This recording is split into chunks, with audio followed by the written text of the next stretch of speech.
Welcome back, all of you. In this class, I will start discussing about two-dimensional NMR.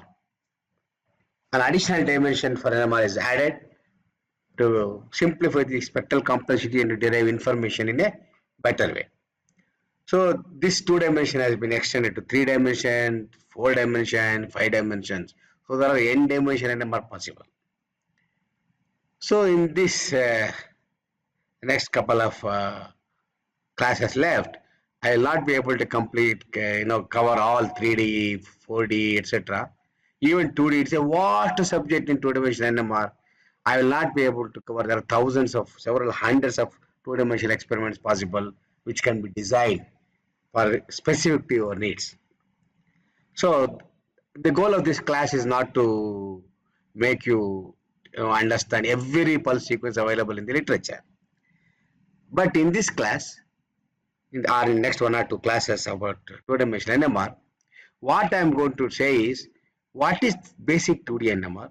What are the basic experiments which you require to do when you want to analyze a spectrum of a simple molecule? So I will start with the requirement, how to do a 2D, what is a 2D, how to interpret couple of 2D spectra. I will take examples. We'll go like that. Okay. And of course, in the two-dimensional NMR, the question comes to all your mind, what is a dimensionality in NMR? We're talking 2 dimensions. Then what? You must know something about them. Of course, don't get confused with the physical dimensions. We have always X, Y, and Z dimensions. That's okay. That is different. In the dimensionality in NMR is something different, which we will discuss as we go ahead. First of all, the question one can ask, why we require 2D NMR? What is the need for a 2D NMR? Can't we solve our problems?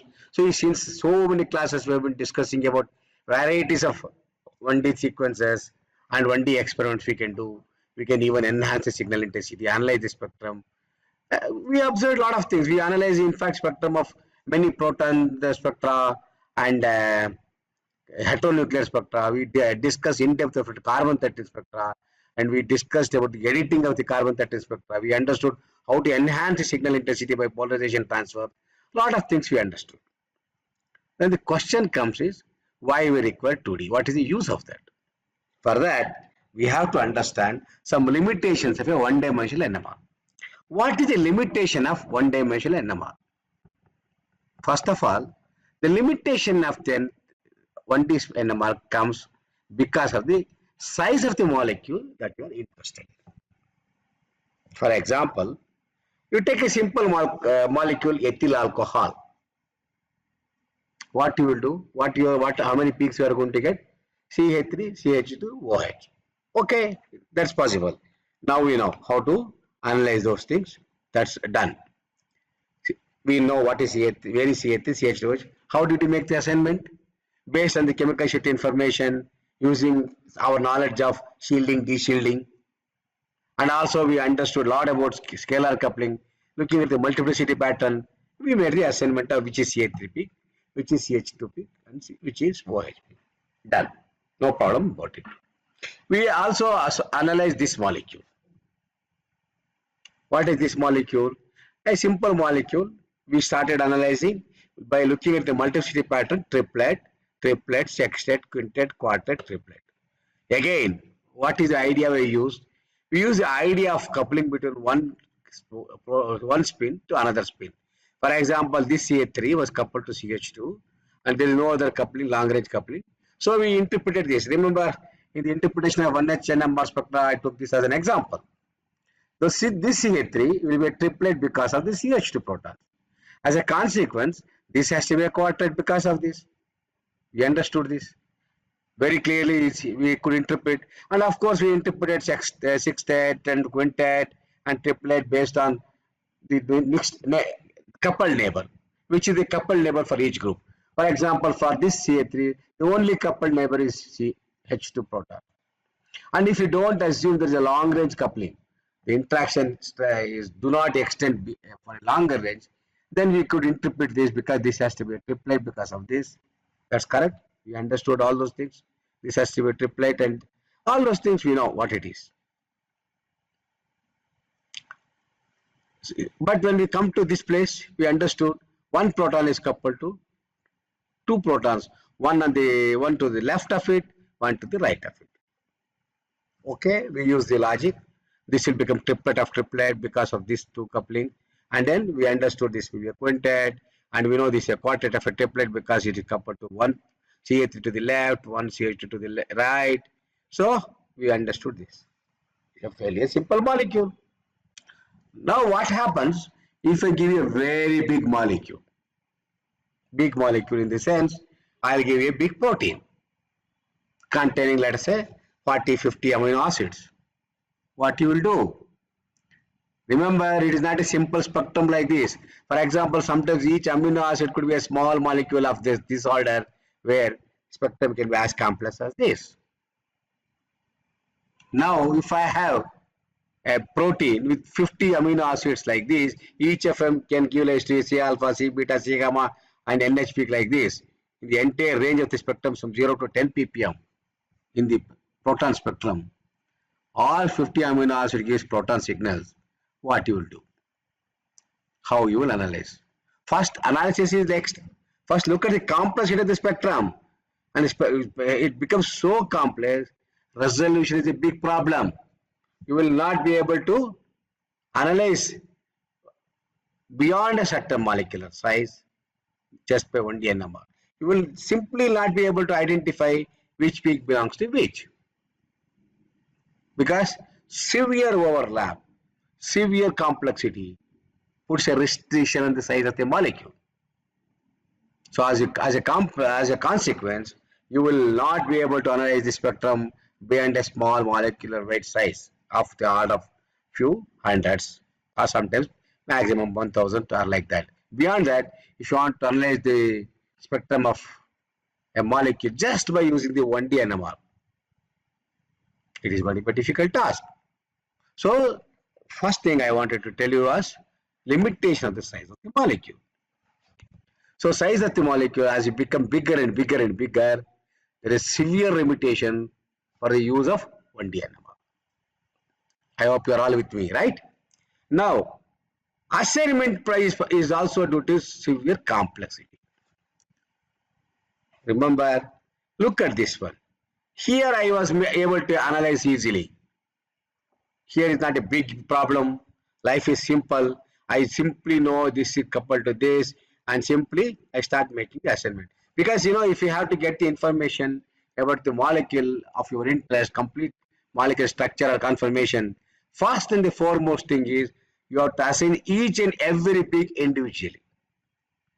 Every multiplet pattern has to be assigned to a particular proton.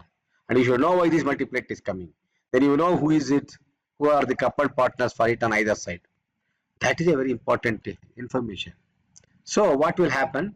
As the spectral complexity becomes more and more, as I said, if the molecule size becomes enormously big, you will not be able to analyze so easily. Okay, that is a big point. Assignment is very difficult due to spectral complexity. Second, another important problem comes with the resolution.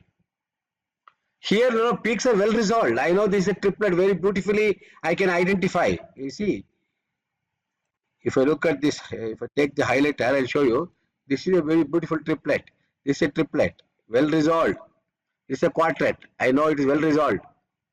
If all of them come, let us say, within this region, all these peaks within this region, triplet, quartet, quintet, sextet, and if you have to identify the peaks when there are severe overlap, how you will do? It is not possible. The resolution is one of the important criteria. There is a way we can enhance the resolution in two-dimensional NMR by using some tricks. Okay, so two-dimensional NMR in fact resolves some information in 2 or 3 dimensions. I have three-dimensional NMR also. In general, it's a multi-dimensional NMR has an ability to separate out the interaction parameters or resolve the interaction parameters or correlate the information in different dimensions, making your assignments very simpler. That is the reason 1D NMR has a limitation. It cannot be done beyond a certain this thing because of enormous spectral complexity. Another thing, let us look at this one. Here, take an example, this sextet. This is coming because of proton 2. Why it is a triplet? Why this is a sextet? Because it is a quartet because of the CH3, and each line of the quartet is split into a triplet because of the CH2. Depending upon the coupling strength, it is a large quartet and each line of the quartet is a triplet. As a consequence, due to severe overlap, you have got this pattern. If this is the case, if the triplet coupling is larger, then it is going to be triplet of quartet. Then the analysis is we have to do it in a different style, and this is a triplet, and each line of this triplet is going to be a quartet like this. Fine. So this is the spectrum if this coupling is larger, CH2 coupling is larger. So it's triplet of quartet, otherwise it's quartet of triplet. That's fine. Now my question is, here when one coupling is larger, I know this is a triplet coupling between this proton and this proton. I know this is a quartet, this separation gives me coupling between this proton to this proton. Because we have been analyzing the proton spectrum since several weeks. We know that. But if there is no resolution like this, they are not resolved like this, it is an overlap like this. Now, how do you know which is a triplet, which is a quartet, and how do you know what is the coupling? It is not possible to, okay, in this case we can still do it, the simple molecule. Let us say this is also coupled to another CH3 or another CH2. Then what you will do? The spectral complexity will be so much because of the multiplicity pattern, they are overlapped. Then the problem, additional problem comes. In addition to identifying which proton is this, you should extract the J coupling of this proton with remaining protons which is coupled to. The extraction of the coupling information is a challenging task. So what you will do for that? Why, let us think as a possibility. If somehow I can separate out coupling and chemical shift in two different ways. I get chemical shift here and remove and get the J coupling here in this direction. And let us I think of two directions. In this direction, here I am going to have chemical shift. In this direction, let us say I am going to have only scalar coupling information. If I can separate out, here I will get only J couplings, here I get only chemical shifts. I can make a plot like this. Here I get J couplings and here I get only chemical shifts. What does that mean? I am able to separate out the interactions. Does it not simplify my job? Exactly, that's what happened. This sextet can be simplified if I separate the interactions. Which you cannot do by 1D NMR. That is one of the biggest limitations. 1D NMR cannot permit you to do this type of separation of interactions. You get the point? That's one thing. So separation of J and delta is a difficult job. And it is not possible to correlate interaction. That is another interesting thing. Here, in this case, what we do is, I know it's a simple molecule, this is coupled to this. I know this is coupled to this, based on the multiplicity pattern. In general, in a given by some molecule, there are many peaks overlapped here. Let us say all these four overlapped. Assume all four branch, this thing, multiple pattern, bunch of peaks come here. Everything is overlapped. Now, if you want to identify which is coupled to which, how you will do that? There is no way you can directly do it. But in the earlier days, there used to be what is called a selective decoupling we used to do. What I will do is I will go and do this decoupling by hitting at this proton. When I collapse this, make this energy states of these two, of these protons saturate, then what happens? This proton will not couple to some of it will break the coupling with some of the, for example, this is proton 4. If I saturate this, it will break the coupling with proton 3, somewhere here. Then this complexity gets reduced. Then I know this is coupled to this.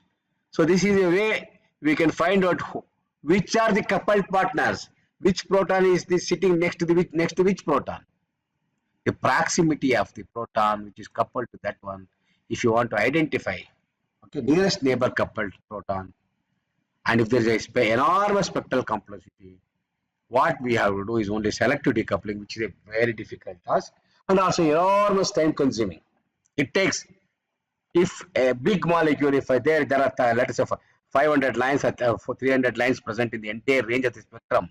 If I want to get a molecular structure, finding out which is coupled to which, I have to do several hundreds and hundreds of such decoupling experiment, selective decoupling experiment. Then I know this is coupled to this is coupled to this, I can get the structure. This is not possible easily in a one-dimensional spectrum. It's a very, very difficult job. So we have to correlate which interaction, which proton is coupled to which proton. That is called correlation of the interaction to establish the connectivity pattern. For that, we cannot do by 1D, we need to go to 2D. These are all the limitations of 1D. And then forbidden transitions cannot be detected. There's a very interesting thing I told you in NMR. Remember, very first class, one of the classes I said, this selection rule for NMR is that you find out the magnetic quantum number for each energy state and find out the change in the magnetic quantum number between two energy states should be either +1 or -1. Only then, I said, transitions are allowed. That means where one spin can flip at a time. Of course, there is a combination of spin, 3 can flip at a time. That is a combination transition, but still the selection rule is one quantum of energy is changed. When spin flips from alpha to beta or beta to alpha, the detected energy is only one quantum. That is called single quantum NMR. Conventional spectra, what you are seeing in NMR spectrum, or conventional is one-dimensional NMR spectrum, single quantum. Okay, conventional one dimension is single quantum NMR. But I showed you in a two spin case example, we have a alpha alpha state, beta beta state, alpha beta beta alpha. All four energy states are there. I said this magnetic quantum number, total magnetic quantum of this energy state, beta beta state is -1, alpha alpha state is +1. Can there be a transition between these two states, alpha alpha to beta beta? It is forbidden transition because it requires double quantum, two quantum of the energy. Single quantum requires only one quantum of energy, one quantum, because only one spin can flip alpha to beta or beta to alpha, but here it requires two quantum of energy. Or if I have a three coupled spin system, can I get the transition from this and lowest energy level alpha alpha alpha to beta beta beta? If I want to see that transition between two energy states in the three coupled spin system, three quantum separation, it is not possible. They are all forbidden transition. These are called multiple quantum transitions. These are all forbidden. You cannot detect in a conventional one-dimensional NMR. But of course, in two-dimensional, indirectly there is a way to detect. We can do that. It is not difficult at all. So this is one biggest advantage, limitation of the. And what is the use of detecting such forbidden transition, multiple quantum transition? Enormous advantages there, which I am going to tell you. Many information can be derived. First, we can simplify the spectrum. We can analyze the spectrum in an easy way. A lot of advantages are there. We can do spin system filtering. A lot of things we can do by detecting multiple quantum spectrum. That is one of the limitations here for an 1D NMR. So 1D NMR has several limitations. Another limitation is simultaneous detection of two different nuclei is not possible. See, in one-dimensional NMR, I can see a proton NMR. I can detect proton signal. Send a RF pulse, 90 pulse on proton, bring the magnetization to XY plane, start collecting the fluorination decay and get the NMR spectrum. Fine, the proton spectrum. If I want to do the carbon-13, okay, we can do that. I'll apply carbon 90% the carbon channel, bring the magnetization to XY plane, start decoupling it simultaneously immediately after the pulse and start collecting signal. You get decoupled carbon-13 spectrum. But in one experiment, if I want to get carbon chemical shift and also proton chemical shift simultaneously, it's not possible. I cannot detect it. But On the other hand, if I go to two-dimensional NMR, there's a big advantage.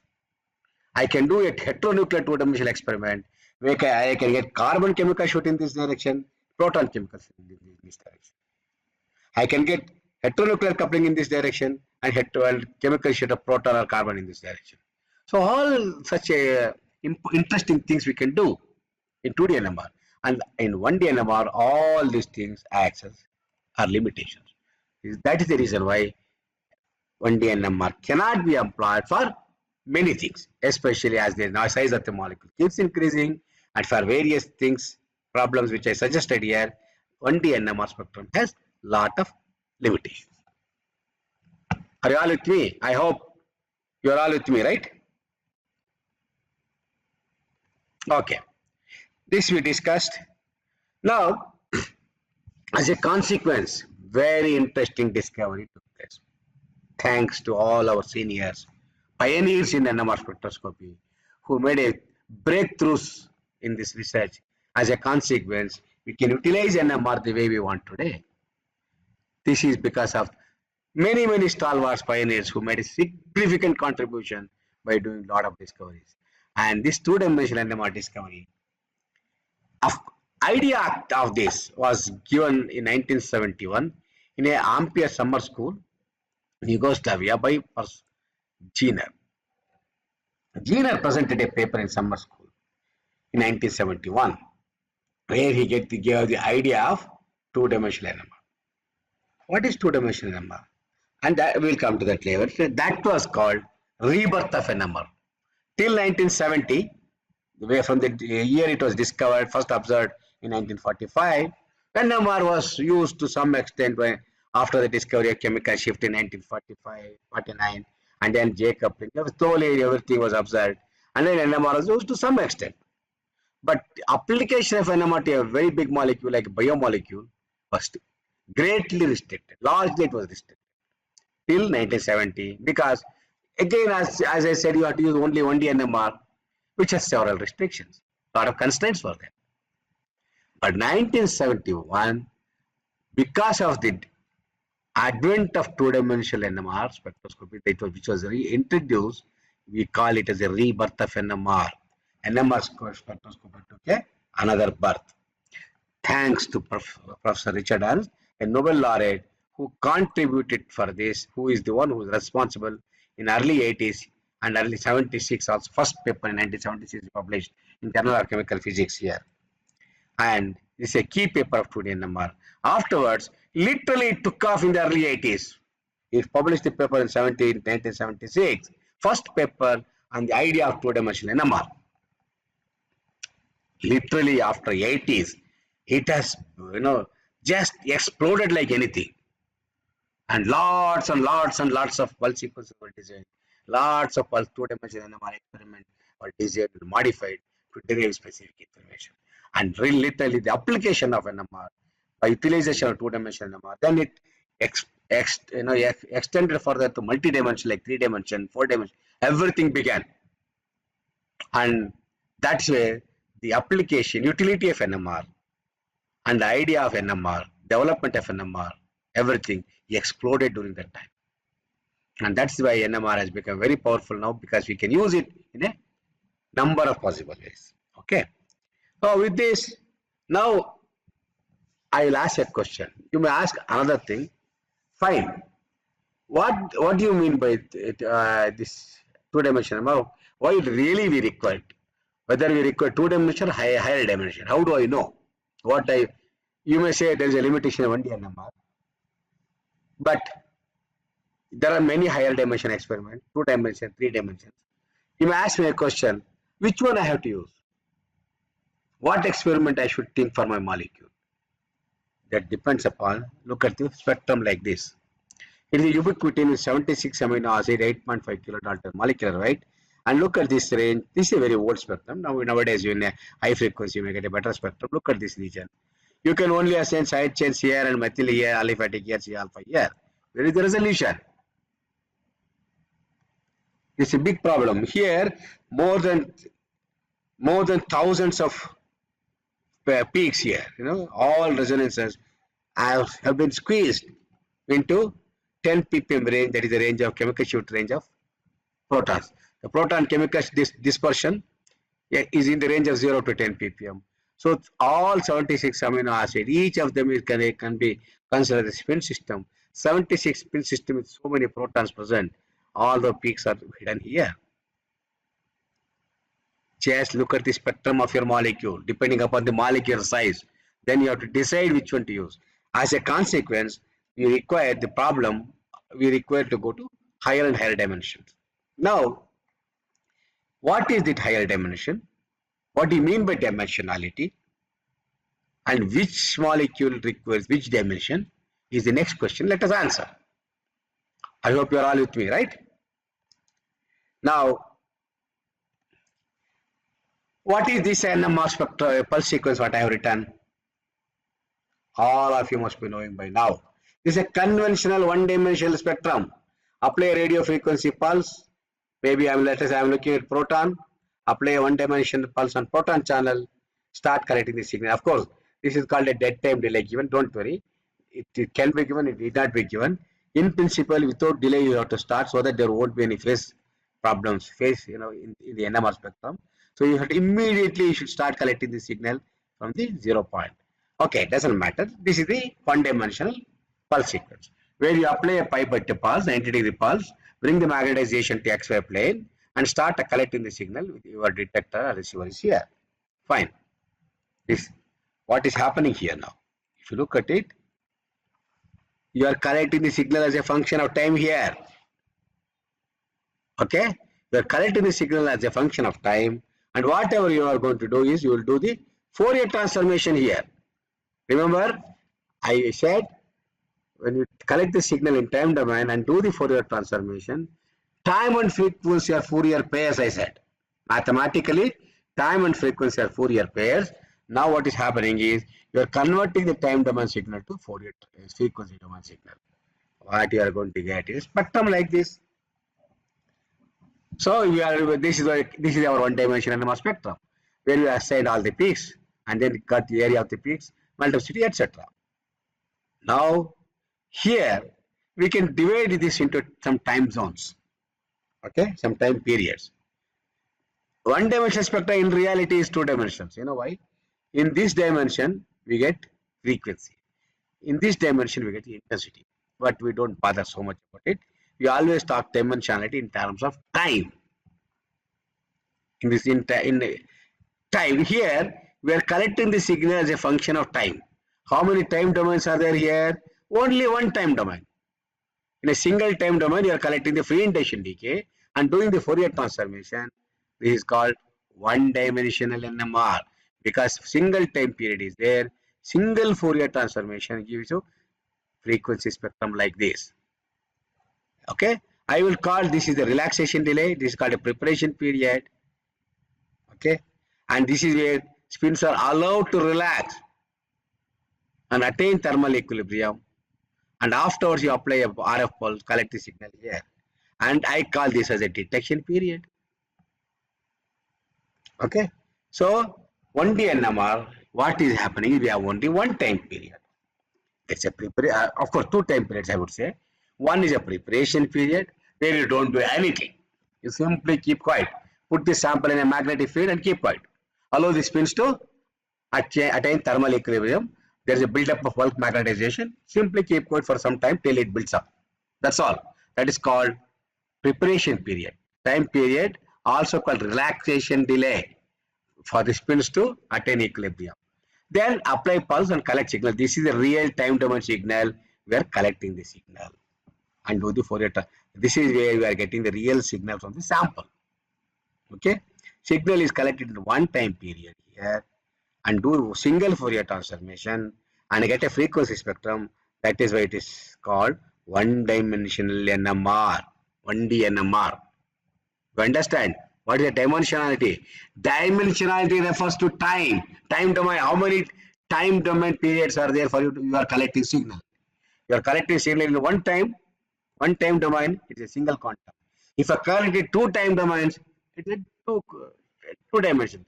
If I collect signal in three dimensions, we'll see that later. And general pulse sequence for a Two-dimensional NMR consists of 4 time periods. Okay. What are the 4 time periods? First is a preparation period like this. You understand? First, and oh sorry, and we have a one pulse here. We apply a pulse here. Okay, pulse also we can talk later. There are 4 time periods we talk: preparation period, evolution period, mixing period, and this is called a detection period. It's a real period at which you collect the signal for doing the Fourier transformation. In principle, we have 2 time domains here. This is one time domain where we allow the fields to evolve. This is another time domain where we collect. This is the constant fixed time, constant time. This time for which you collect signal is not varied, but this time domain, this time is varied. Now we collect the signal here and do the Fourier transformation. Here indirectly, here also we collect the signal. Similar to FID, I'll tell you how we do it later. Here you do something for the spins in the preparation period. Allow the spins to evolve in this period. How it evolves? Evolution takes place like human evolution, like evolution in the life. Whatever you do for the spin system here, with do something for the pulse sequence, bring it here, and it starts evolving with time as a depending upon type of interaction. It could be J coupling, chemical shift, homonuclear, heteronuclear J coupling, whatever it is. Some parameter is responsible between two spins, which two coupled spins or interacting spins. As a consequence, the spins will start to evolve with time. They behave. Their behavior pattern changes with time here. Okay, crudely. And then what happens is whatever happens here is reflected here. We are going to collect this signal in this time domain and do the Fourier transformation. We collect signal here and collect signal here, do 2 time signal. If I have 1 time domain signal, I will do 1 Fourier transform. If a 2 time domain signal, we have 2 Fourier transformation. Double Fourier transformation I can do and get the frequency spectrum in 2 dimensions. Like 2 dimension time domain signal gives you 2 dimensional frequency domain signal. That is the double Fourier transformation. So we will come to that how we do that later. And for the day, I'll stop here. I wanted to introduce generally the pulse sequence for a 2D NMR. They have not completed yet. We will start from this again tomorrow and continue further.